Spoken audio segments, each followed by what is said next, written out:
Good evening. Finally, we are in the last part of the sports management, which is to schedule the games. But before that, we will use an example, which is the 7 teams, because we cannot organize or we cannot schedule games if we do not have this sample or example of tournament. So we'll be using 7 teams. So 7 teams has 6 games. So n minus 1, 7 minus 1, we have 6 games. Power of 2 minus n, 8 minus 7, we have 1 by. Of course, we need to plot it so that we would know if who will be the first game until 6 games. So this is just an example. So we have 1 by 2, 3, 4, 5, 6, 7. We have one who is moving to the next round or waiting. Whereas this one is our game 1. Let's say team 2 is the winner.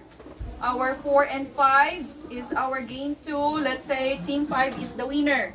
And lastly, we have this game 3 in the first round, team 7. So those loses teams here cannot play in the second round anymore. So this is our game 4. Supposing team 1, game 5, team 5.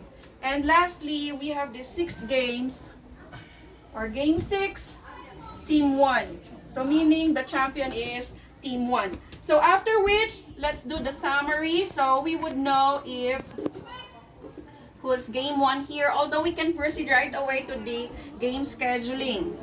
So we have games here, winner, loser. So our game 1 here, 2 versus 3. The winner is 2, and then we have 3. Game 2 is, we have 4 and 5. The winner is 5. The loser is 4. And so game 3, we have 6 versus 7. The winner is 7. The loser is 6. And so we have game 4. We have 1 versus 2. The winner is 1. The loser is 2. Game 5. We have 5 versus 7. The winner is 5. The loser is 7. And lastly, game 6. 1 versus 5. Winner is, or the champion is 1. And then the loser is 5. And so let's proceed to the table, because this is what you're going to do when you schedule the games. So you need to create a table here.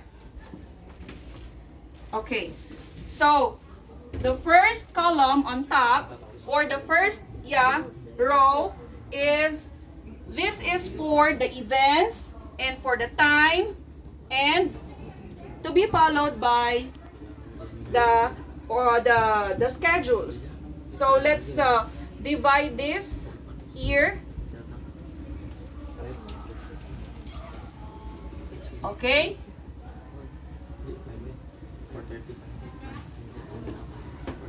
So this one is for the events. This one is for the time. And supposing we have volleyball here. Next to this is basketball.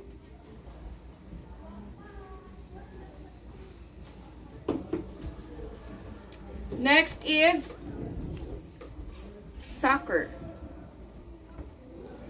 And lastly, we have volleyball, basketball, tennis. Let's say tennis. Now, under volleyball, we have men, women, men's division and women's division. Okay?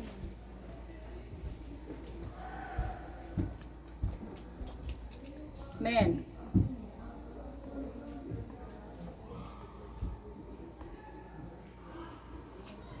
men, women.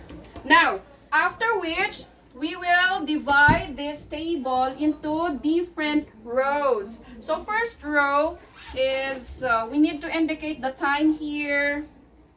We need to extend this. I'm sorry if I'm not good in lines. As long as I can, or it would, it could serve the purpose. So, let's say, this is your first day. I'm sorry if I didn't write the first day here. I missed that. Supposing with 6 games or with 7 teams, you need to finish this in 1 day only. So meaning this is a 1-day tournament with 7 teams and 6 games because this is single elimination. So first day, let's say 7 a.m. This is opening ceremony. Okay? 7 a.m. or 7 to 8 a.m. It depends on you. So, at exactly 8 a.m., you will have your first game. If ever that you have these facilities, let's say in volleyball, you have 2 courts, then you can have the games together. First game for volleyball men and first game for volleyball women. As long as you have also facilitators who could facilitate the games. But what if you have 1 court only? So you need to reschedule the other game. Let's say at 8 a.m. you can have, it's either men or women. Supposing you have first game. Or should I say game 1? What's our game 1 to be played between 2 versus 3? So since our facilities here are quite good, then let's have game 1 together. Okay? This is just an example. Although you can create your own. Same true in basketball. The same. Game 1. 2 versus 3.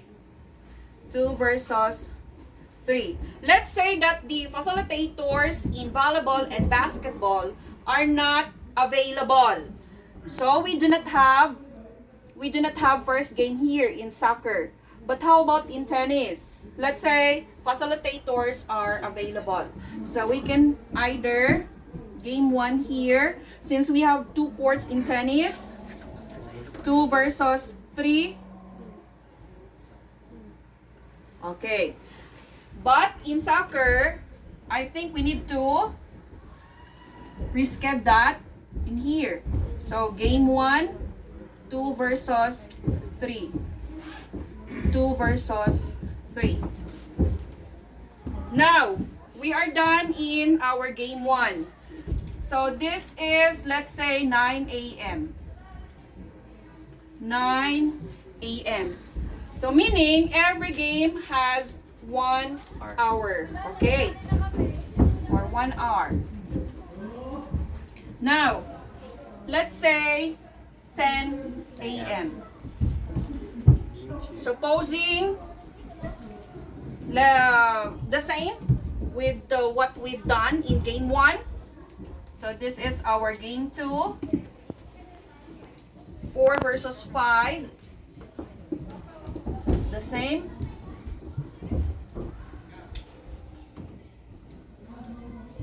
The same. 4 versus 5. 4 versus 5. Okay? And here, game 2. So this is game 2, not game 1. 4 versus 5. Game 2, 4 versus 5. And if you like to have game 2 here, it's up to you. Okay? 4 versus 5. 4 versus 5. Until I'll just finish the schedule here. This is 11 a.m. Okay, it's up to you. So let's say 12 noon. Lunch time. Or break time.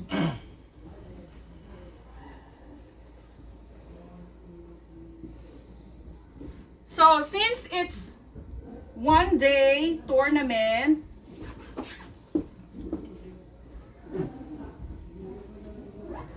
you need to finish everything in one day. So let's say next game mo is here 1 p.m. Next game here is 2 p.m.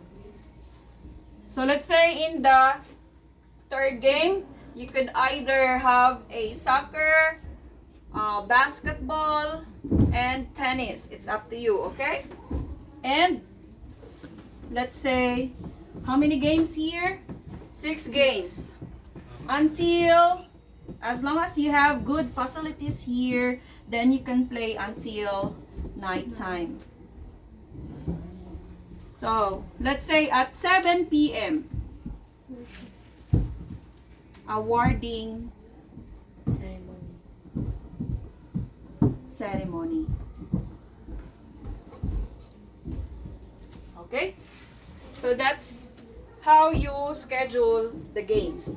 Now, if we're going to use double elimination with 7 teams, you cannot do this in one day. So probably 2 days, because you need to double the number of games. If it's double elimination, 7 times or 6 times 2, it has 12 games. In case that you have a scarcity when it comes to facilities, then you have to consider that too in scheduling the games. Okay, thank you so much for watching, and God bless everyone.